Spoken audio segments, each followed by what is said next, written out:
আমাদের সোনামুড়া থানার অন্তর্গত যে ইউএনসি নগর, বাতাদুলা এবং ফকিরাদুলা বর্ডার রুট আছে, এখানে পেট্রোলিং করার সময় হিউজ কোয়ান্টিটি ড্রাই গাঁজার প্যাকেট উদ্ধার করা হয়, যেগুলি জঙ্গলের মধ্যে লুকানো অবস্থা ছিল। এবং যারা স্মাগলাররা আছেন, এগুলি বাংলাদেশে পাচারের উদ্দেশ্যে এখানে রাখা ছিল বলে অনুমান করা হচ্ছে। আর এগুলি যে ওজন করলে দেখা গেল সবগুলির ওজন 44 কেজি 500 গ্রাম। আর এগুলির যে destination market, black market value আনুমানিক 8,90,000 টাকার মতো হবে।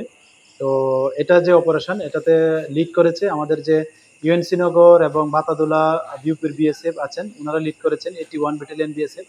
তো এ নিয়ে আমাদের সোনামুড়া থানাতে একটা ইনকোয়ারি স্টার্ট করি যে এগুলির যে গাঁজাগুলা আছে এগুলির প্রকৃত মালিক কে এবং এগুলির সঙ্গে কারা যুক্ত আছেন।